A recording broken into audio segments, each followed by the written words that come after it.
everyone, and welcome to the 9th episode of the Danmei Digest, where I talk about whatever Danmei novel catches my interest. I will be discussing How to Survive as a Villain by a.k.a. translated by Rosmei. Last we left off, Yan Heqing has just become the personal guard of Xiao Yu'an. At the start of this next section, we get introduced to a couple new side characters. Liu Ding, a military officer, and Xie Chengwei, a former pleasure slave who wants to be part of the military. In the original story, these characters were fated to be against each other. Liu Ding defected from the Northern Kingdom, while Xie Chengwei fought for the Northern Kingdom until its destruction, the Northern Kingdom being where the story takes place right now. Liu Ding is also the second male lead, although based on the description giving about his role in the original novel, he isn't much of a second male lead. While Yan Heqing builds his harem of women, Liu Ding just spends his time reading military strategies and training. So we'll have to see how where these characters will end up now in this new changed world.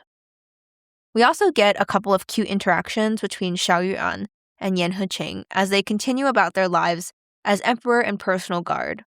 An interesting quirk of Xiao Yu'an's is that he can't fall asleep unless there's someone in the room with him. Up until now, his personal attendant, Hongxiu, stayed in the room with him until he fell asleep. However, she just left to tend to her ill sister, so Yan Heqing gets to step up to the plate. Very cute. Another cute scene is when Xiao Yu'an is shivering because of the cold, and Yan Heqing gives him his outer robe to keep him warm. That is a classic romance move for sure. Amidst these cute moments, we learn more about Xiao Yu'an's backstory, which is unexpectedly more tragic than I expected. Based on the beginning of the book, I thought that he was born into wealth, but I was mistaken. Turns out that he's actually an illegitimate son, and his father only wanted him back after he became unable to have more children. Unfortunately, by then, his mother had died by overdosing on some pills, and his brother was born crippled, so he has a dead mother, a scum father, and a brother that resents him due to his healthier body. I mean, only marginally healthier though, right? Maybe by the way he acts, like singing random songs, being carefree, maybe that's because he's felt trapped for so long in his original life. This is further supported by the fact that he mentions his dream is just to live a stress-free and enjoyable life. The plot continues, and for the emperor's birthday, Xiao Yu'an's birthday, envoys from Western Shu have been invited. We are introduced to one of the women who will eventually be a love interest for Yan Heqing in the original novel. Her name is Xiao Pingyang. Xiao Pingyang is a female general, strong both in character and on the battlefield. In the original novel, she became the empress after marrying Yan Heqing. But we all know that in this world, nothing goes the way Xiao Yu'an expects it to. Instead, it's Princess Yongning that captivates Xiao Pingyang. Princess Yongning is the emperor's sister. It seems to me like love at first sight. Xiao Pingyang sees Princess Yongning practicing her dance for the birthday celebration, and immediately I knew that they were destined to be a pair. Of course, Xiao Yu'an is so oblivious, he has no idea. In fact, during his birthday party when he's watching Princess Yongning dancing, he sees Yan Heqing's blank face watching her and thinks, wow, he must be so enthralled that he's speechless. Yeah, right. Oh boy, he is living in a dream world. In fact, him and Princess Yongning fall into the cold water during his birthday party accidentally. Xiao Pingyang saves Princess Yongning, and Yan Heqing saves Xiao Yu'an. If that's not obvious, I don't know what is. It's the calm before the storm, and the book takes this moment to give us some sweet moments between the two main characters. One scene I actually laughed out loud at was when Xiao Yu'an was being smothered by blankets after the falling into the water incident at his birthday. Xiao Yu'an reaches out a hand to Yan Heqing, asking him to rescue him from the blankets, but Yan Heqing just stuffs his hand right back under the blankets. That evening, the two sneak out to the night market outside the palace grounds. This is definitely the scene on the cover of the book, the main characters gazing at each other with lanterns floating in the background. Yan Heqing carries a flute, which Xiao Yu'an has just bought for him at the festival. Such a beautiful cover and an adorable scene. Then guess who they run into? Xiao Pingyang and Princess Yongning. Xiao Yu'an tries to let Princess Yongning and Yan Heqing have some alone time, but he's ruining the two ladies' date. Princess Yongning and Xiao Pingyang say they're going to head back to the palace, but we know that they just want to get rid of the well-meaning but romance-killing Xiao Yu'an. Once they are gone, Xiao Yu'an gets really drunk at the festival, and as Yan Heqing carries him back, he realizes that he's fallen in love with him. Yan Heqing can't resist kissing him, but Xiao Yu'an is so drunk that he just thinks it's a dream. Xiao Yu'an is just way too oblivious for anything to happen anytime soon. And there's still the issue I mentioned in the last episode. Xiao Yu'an doesn't see the people here as real people. He still sees them as characters in a book. But that all changes when Prince Wuning tries to overthrow Xiao Yu'an and kill him in a coup. Prince Wuning is related to the emperor through marriage. Xiao Yu'an was aware that eventually Prince Wuning would try to overthrow him, but he's unprepared because it happened in the book much later than present time. He gets separated from Yan Heqing and is about to die when Hongxiu, his attendant, jumps in front of a blade for him and dies. Xiao Yu'an is in shock because she wasn't supposed to die here, and he grew to care for her as an individual. That's when he realizes that the choices he's made have a real impact on this world. The book even says it, that he can no longer see himself as an outsider and treat others according to his whims. Right as Hongxiu dies, she gives him the hair stick that he had gifted her earlier in the book. This serves as a reminder for him that these are real people. This is a huge turning point for Xiao Yu'an. He swears on Hongxiu's memory that he will do his best for the Northern Kingdom, who is depending on him as the emperor. He also realizes that he can't keep protecting the protagonist if he wants to think of the well-being of his kingdom. While Yan Heqing didn't plan this coup or intend for Xiao Yu'an to die, he did know that it was going to happen at some point, because Prince Wuning sent him a note about the attack. Additionally, there is a lot of animosity between the Northern Kingdom and Southern Yan, which is where Yan Heqing comes from. The Northern Kingdom wiped out Southern Yan with no warning, so Yan Heqing does hold real hatred and vengeance towards the Northern Kingdom.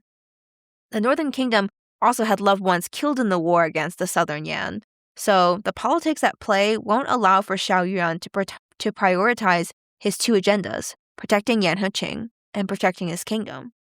So Xiao Yu'an lets Yan Heqing go and sends him back to Southern Yan, knowing that he might come back to kill him someday.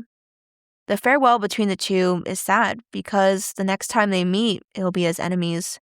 And from there on, Xiao Yu'an tries his best to be a good emperor. And he tries so hard, rooting out corruption, providing for the common people, but it seems like the world is against him. First a horrible drought, then an attack from another tribe, neither of which happens in the original book.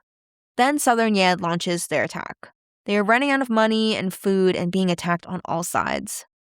I can't help but wonder if there's some evil force driving all these attacks, or if it's just fate pushing the world in a certain direction. There's been no sign of a system being part of Xiao Yu'an's transmigration. So in this case, I think it's just fate. In some time travel scenarios, there are certain events that can't be changed no matter what. Maybe the destruction of the Northern Kingdom is just one of them. Well, things go downhill pretty quickly. The Northern Kingdom suffers heavy losses, including the second male lead, Liu Ding, who sacrifices himself to destroy supplies of the Southern Yan troops. Xie Chengwei tries his best, but they are outnumbered and have run out of rations. Not gonna lie, I actually kind of maybe thought that Liu Ding and Xie Chengwei would maybe become a side pair, but clearly that's not the case. The Southern Yan fights their way to right outside of the palace. Meanwhile, everyone in the palace has fled, looting as they go. Gosh, this book really went from 0 to 100 super quickly, but that's war for you. The once carefree Xiao Yu'an is now in an abandoned and destroyed palace with only a few people staying behind. Princess Yongning, his sister, and surprisingly, Eunuch Zhao. I don't know how this book did it, but it made me kind of like Eunuch Zhao. For a reminder, Eunuch Zhao was one of the people who tormented Yan Heqing earlier in the book. But he did that all out of loyalty for the emperor, because technically, Yan Heqing is a prisoner of war. But he cares very deeply for the emperor. Eunuch Zhao stays by Xiao Yu'an's side and asks to do his hair one last time like he used to do when he was a child. Then he goes to the temple, prays for Xiao Yu'an's happiness, and takes his life as a sacrifice for his wish. This book got really good so quickly. Although I enjoyed the humor, I was bothered by the overly light tone of the first 3 quarters of this book. But now I kind of miss it. The last quarter of this book is tragic in so many ways. but the kind where you just have to keep reading. Xiao Yu'an knows that his kingdom is lost, and he surrenders himself to the southern Yan troops. He's forced to walk in the cold with hardly any layers on, and his wrists are rubbed bloody from his journey to the enemy camp. There he meets Yan Heqing again, who is faced with a tough choice. If he spares Xiao Yu'an's life, his people will see it as him debasing himself and abandoning his pride. And even if he did save Xiao Yu'an's life, he did just destroy his kingdom. To no surprise, he chooses love.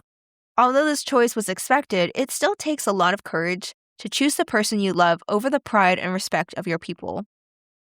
Xiao Yu'an does not get the memo and pulls out a knife. He thinks that Yan Heqing is going to kill him, so he cuts himself twice, asking for Yan Heqing to spare Princess Yongning and the common people of the Northern Kingdom. Yan Heqing can't bear to see Xiao Yu'an hurt himself, so he takes the knife away and tries to stem the bleeding. Xiao Yu'an is shocked, but he's reached his limit and passes out. And that's how the book ends. Kind of a cliffhanger, but kind of not, I guess. What will happen to Princess Yongning? Will she go to Western Shu and take shelter with Xiao Pingyang? What happened to Xie Tongwei? Also, what struggles will Xiao Yu'an and Yan Heqing have to face to be together? Probably the biggest will be Xiao Yu'an's obliviousness, but also there's a lot of bad blood between the two kingdoms. For some final thoughts, there are definitely some parallels between Scum Villain's self-saving system and this book.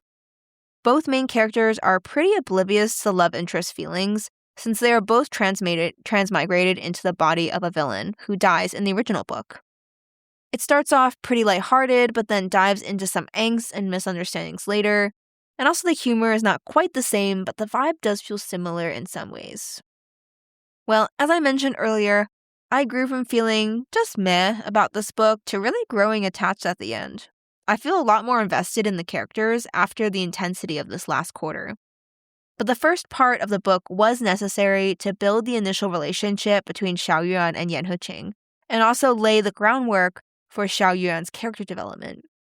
The plot itself was pretty light for most of the book except the end, but that sets up the future books to perhaps be more plot-heavy. I'm actually quite excited to read the future books, both to see where the plot goes and also to see a happy ending for these two characters.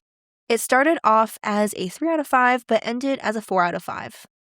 For my next book, I'll be reading I Can Do It, which I'm excited for because I haven't read a lot of Danmeis with the gaming genre. So yeah, thank you all so much for listening, and until next time.